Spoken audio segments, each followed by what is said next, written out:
সুন্দর করে প্রশ্ন করছে যে ভগবানকে কি করে পাওয়া যায়, একটু আমাদের দয়া করে বলুন। শ্রীরামকৃষ্ণদেব খুব সাদা সহজ সরলভাবে সাধন ভজন করতে হয়। সাধন ভজন। এখন সাধন করা মানেটা কি? সাধন করনা চাহিয়ে মনুয়া, ভজন করনা চাহিয়ে। আমাদের খুব সুন্দর মীরাবাইয়ের একটা গান আছে। তা মীরাবাই বলছেন, মনকে বলছেন, নিজের মনকে সাধন করা চাই, ভজন করা চাই। তো ভজন মানে কি? ঠাকুরের নাম গুণকীর্তন। সাধন মানে কি? ওই মনটা এদিক ওদিক চলে যাচ্ছে, বারবার তাকে ধরে নিয়ে এসে ঠাকুরের চরণে রাখা, ঠাকুরের কথার মধ্যে রাখা। তা একটা হলো সাধন, বারবার মনটাকে নিয়ে এসে ভগবানের চরণে রাখা। ভজন সেই ভগবানের নাম গুণকীর্তন করতে থাকা। সাধন আর ভজন। তো সাধন করনা চাহিয়ে মনুয়া, ভজন করনা চাহিয়ে। তো এরকম সুন্দর ওই মীরাবাইয়ের সমস্ত ভজনগুলো সব আছে। এখানে উনি বলছেন, সঙ্গে সঙ্গে উদাহরণ দিচ্ছেন। ঠাকুরের এটা হচ্ছে খুব বৈশিষ্ট্য, একটা কথা বলেই বোঝাবার জন্য একটা উদাহরণ। দুধে মাখন আছে, শুধু বললেই তো হয় না। দুধকে দই পেতে মন্থন করে মাখন তুলতে হয়। মন্থন মানে অনেকে হয়তো বুঝতে পারবেন না আজকাল বাংলা।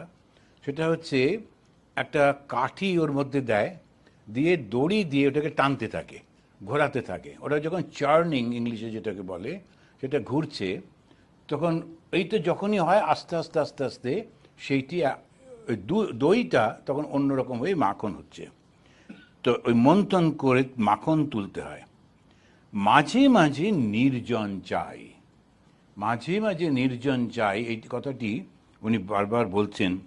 তো নির্জন চাই কেন?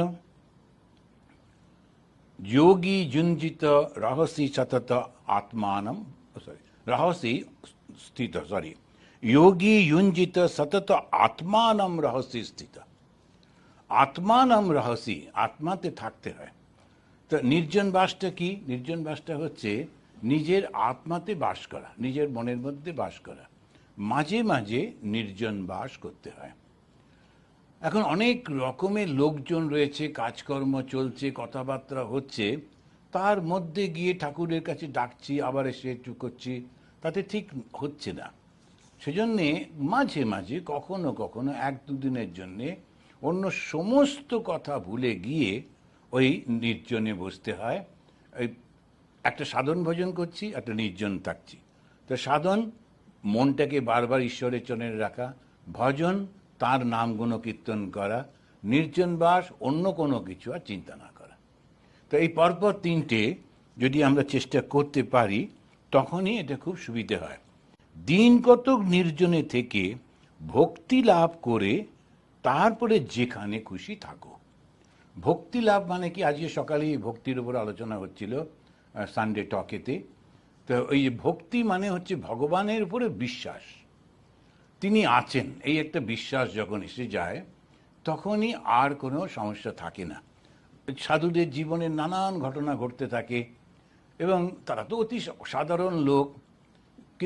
বিশেষ করে রামকৃষ্ণ মিশনের সাধুদের কাজকর্মের মধ্যে দেখেছি, অন্যদের আমি অতটা জানি না, কিন্তু দেখেছি যে তারা খুবই সাধারণ সাধারণ মানুষ, কিন্তু অসাধারণ কাজ করছেন।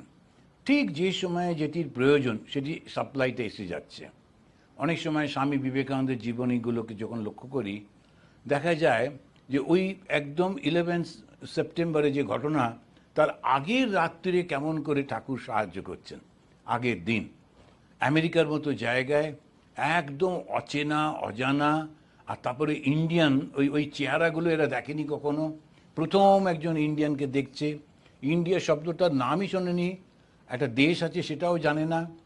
সেই রকম যখন অবস্থা, তবু ওই মহিলা, অ্যারিস্টোক্রেটিক একটা বড় ঘরের মহিলা, তিনি ওকে দেখে লোকজন দিয়ে তাড়িয়ে না দিয়ে নিজে রাস্তা পেরিয়ে এসে ডেকে নিয়ে যাচ্ছেন। এটা ঠাকুরের কত বড় মিরাকল! কি করে ওই মহিলার মধ্যে এই ভাবটি এলো?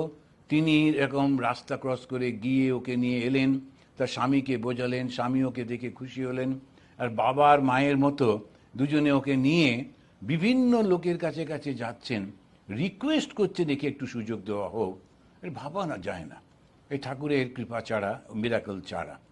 তো এই বিশ্বাস হয় যখন আমরা এগুলো পড়ি, তো তাই তো নিশ্চয়ই ঠাকুরের শক্তি আছে, তা না হলে হয় কি করে? এবারে নিজেদের জীবনের বিভিন্ন ঘটনাগুলো যখন দেখি, নিশ্চয়ই কিছু, নইলে হয় কি করে? তো এইরকম করে করে যখন দেখছি, তখন বলছেন যে বিশ্বাস হয়। তাহলে কি করতে হয়? যে একটু সাধন ভজন করতে হয়, দিন কতক নির্জনে থেকে ভক্তি লাভ করে তারপরে যেখানে যাও। এবার একটা উদাহরণ দিচ্ছেন, জুতো পায়ে দিয়ে কাঁটা বনেও অনায়াসে যাওয়া যায়।